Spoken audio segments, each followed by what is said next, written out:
Nathan, you want to, since you're unmuted? Yeah, I guess just talk a little bit about what you're seeing from your position group so far. Anybody that's really caught your eye during these winter workouts? I mean, to be honest, really just trying to evaluate every guy and see what they have to offer. I don't want to say anyone that has jumped out to me just yet. With the D tackle position, a lot of things are going to be proven more on that field than anything else, and we got to see them um, push somebody. And it's good to see them pushing weights, and it's good to see them running and all that. But I mean, their tell is going to be when they get on the field. Dub, go ahead. Yeah, Kelvin, just what about Purdue? Coach Odom kind of drew you to leave Arkansas to come up to West Lafayette. I mean, having the chance to work with Coach Odom, someone I believe was a true leader of men, was the thing that was most enticing. And having the chance to just have my own room and get back to doing what I did prior to Arkansas, and that was the biggest thing. But just the chance to be under great leadership really was the driving force. Sam, go ahead. Yeah, kind of along those same lines. Just kind of if you could touch on your background and obviously your relationship with Coach Odom. And as we know, this business is all about contacts. But when he reached out to you and your previous experience with him, I'm sure that it seemed like, and obviously getting your own position group, kind of a dream come true and a chance to take that next step in the coaching ladder.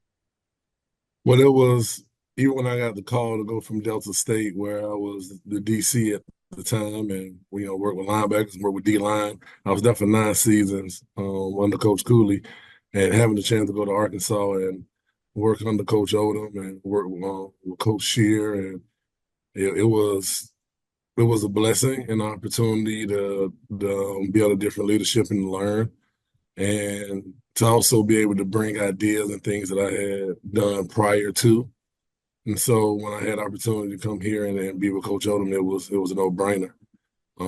But that path of going from high school in to Georgia to Division II, Delta State and Mississippi to Arkansas, and now here, it's been a wonderful journey. Go back to Nathan.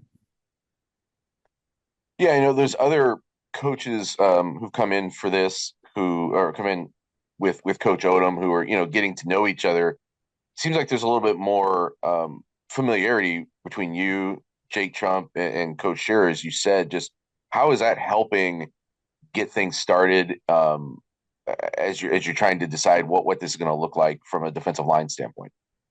Just being on the same page. Me and Coach Trump worked side by side for 3 seasons, and was an amazing 3 seasons. Just when you have familiarity with someone, it breathes, and the boys get to see it as well. When you're talking and you're coaching, they see that we're all on the same page and we're all locked in and we have the same common goal. Man, that's to get Purdue back to the winning ways. And so when you have everybody on the same page, it's just great for the overall chemistry of the team. Can you tell us a little bit about Coach Trump and what this is? I think it's going to be like his first room too. So just what has he shown you in those 3 years that tells you he's ready for this opportunity? Preparation. He prepares like none other. He's keen into the details of coaching and making sure his guys truly understand what it's supposed to be, why they're supposed to be there, and how they need to get there.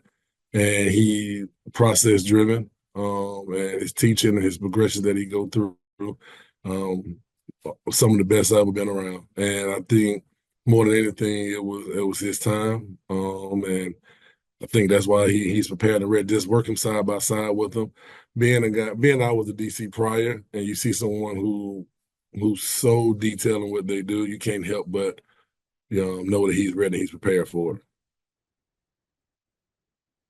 Any other questions? Sam, go ahead. Yeah, you mentioned your previous stint as a DC. How much does that help make you a better coach when you can hone in on just defensive line, but also understanding, the stresses and I guess things of that sort, being a coordinator? I mean, to me, it should make you a better position coach. It should make you a better just overall coach working under Coach Shear, being able to help wherever I can, but also knowing the stress that falls on him. And trying to make sure you alleviate any of those pressures by making sure your position is doing what it's supposed to do. But also it allows you just get to see it from all views. It's not just a D tackle thing for me or a D line thing. It's a big picture. Like how are we all putting this together? It's not a one sided thing. So I think that's the thing that helps when you are DC. You stop looking from a tunnel vision. You start looking at things holistically and seeing how can we make things better as a whole. Did you have any background knowledge of Purdue at all? Back, yeah, growing up playing NCAA, but that was about it. And I mean, from Drew Brees, obviously, I'm an Atlanta guy, so I had to see him a lot. And he was in with the Saints, and he broke our heart a lot. So I definitely knew about him from that standpoint, and knew about Purdue from that standpoint. Back to Nathan.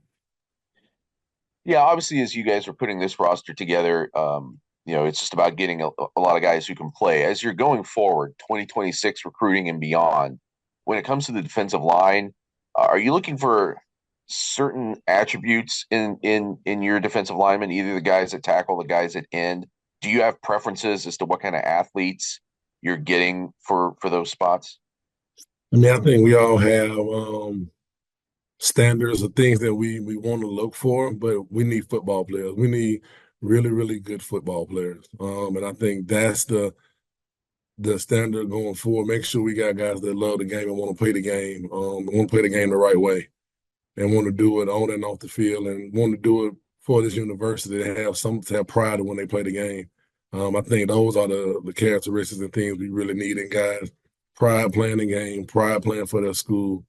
And obviously we want guys to have good size and good measurables as well, but we want guys that can play the game the right way. What's kind of the message right now for the 2026 class, or if you've already started for 2027? Just you're obviously, it's a period of transition. People haven't seen you guys play football yet. They don't know exactly what this defense is going to look like. What are you selling for the next group that's coming in? I mean, it's gonna be a place where you're gonna play the game the right way. It's gonna be hard, tough, smart. It's gonna be hard, smart, and tough. What Coach Odom preaches is gonna be an opportunity to play fast and play an aggressive style of defense, an attacking style of defense. We want to create turnovers. We want to create lost yardage plays. We want TFLs. We want sacks. We want guys that want to get out there. And so that's what we're preaching: guys who want to attack and play the game play defense the way it's supposed to be played. Coach, how do you feel about just the overall depth and numbers at the position? I mean, we have some depth and we have some guys, but it's yet to be seen what guys can do. We watched all the tape on the guys prior to, but you still have to see it yourself and see it on the field. So we just got there's a wait and see approach right now. We got to see what these guys can do in spring. Anything else for Coach Green? All right. Thanks, Coach. I'll go see if Coach Trump's ready. Appreciate y'all.